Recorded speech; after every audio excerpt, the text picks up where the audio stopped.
Hi everyone, my name is Danny. I'm from Belgium. I'm 33 years involved in network marketing now, full time. And I'm going to tell you three things about our industry today. But I'm going to start first with my story. When I got involved in network marketing, I was 26 years old. I had failed miserably at school, left school without a degree, didn't find a good paid job, and I actually hated my situation at that time. When somebody called me one day to talk to me about a company coming from the United States, and he was really excited about the opportunity that company gave, I wasn't really interested in the beginning. I became a customer of the company, the products worked, so the products were really important to me.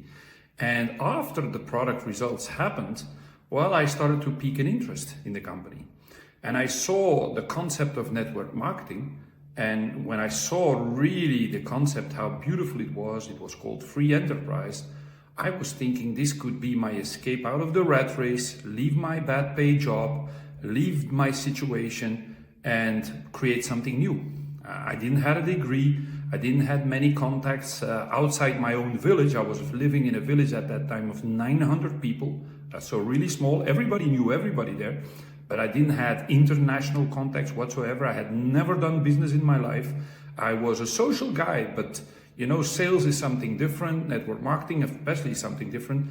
And to be honest, I didn't even understand the compensation plan and how it worked in the beginning. So my approach was pure product based. I got involved. I started to reach out to people. 1 year later, because of a great mentor, I had a business in more than 10 countries, international. I quit my job actually after 4 months. I went full-time network marketing. This has been now more than 33 years.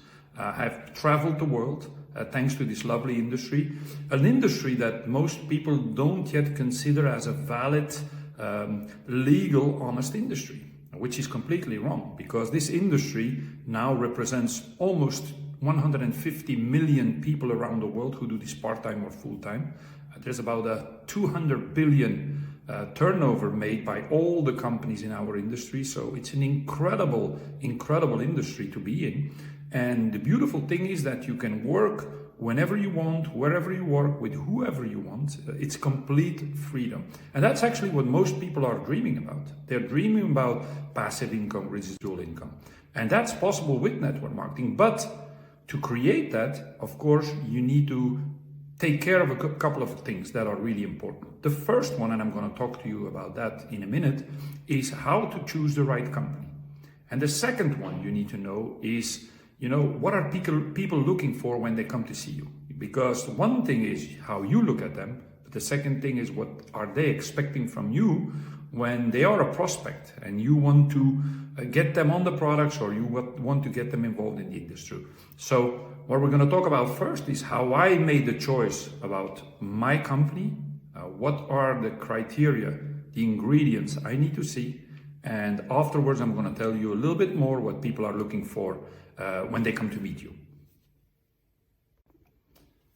So when I look at a company, there has to be a certain number of ingredients, characteristics, criteria present.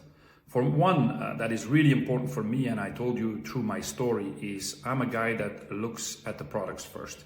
If I can't promote the product because I don't believe in them, I'm definitely not going to go with that company. For me, a company product needs to be unique. It needs to be a concept that not everybody has. It also needs to be a concept that attracts outside customers, people that consume the product because they love the product, because they can afford it, because they see the value of the product, not because they want to participate in the compensation plan.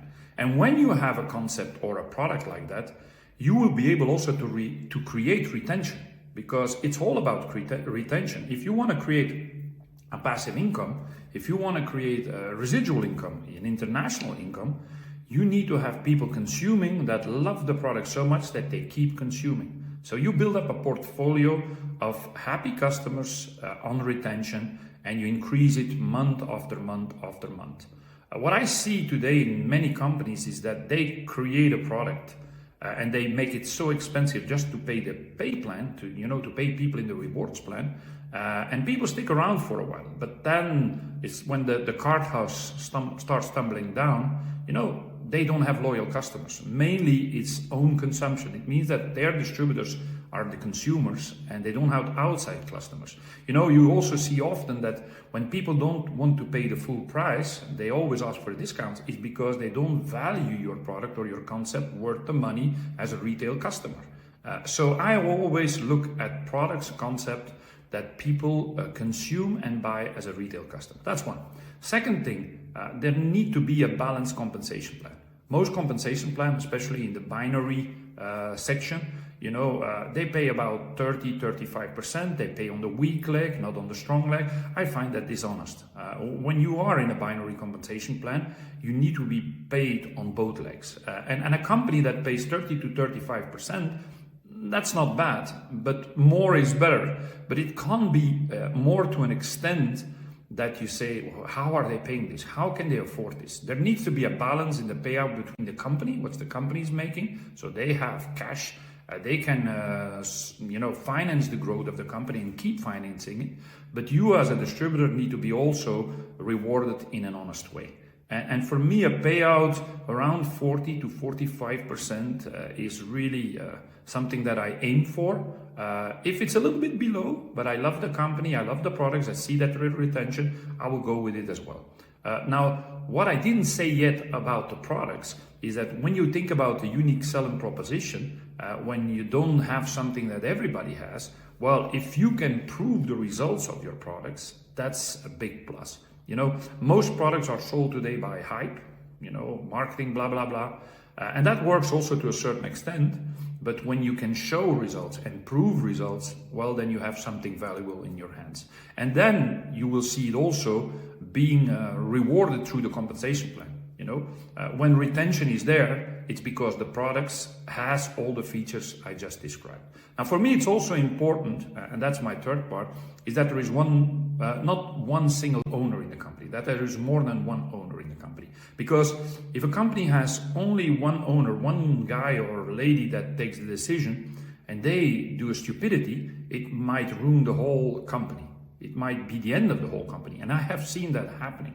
So you put at risk everything into the hands of one person, that's a dangerous aspect. So I always look for companies that are run by multiple owners or a board of directors, or that is a public company listed on the stock exchange where you have investors besides the owners. Now, for me, the owners and the founders need to be experienced networkers because they don't need to run this company just as a cash cow to make money. They also need to love the industry. So if they have experience in this industry, it's a big advantage. And that's something I look for. And then my final point, because I have many more points and I do some trainings about that. But my final point for this small video today is it needs to be an international company.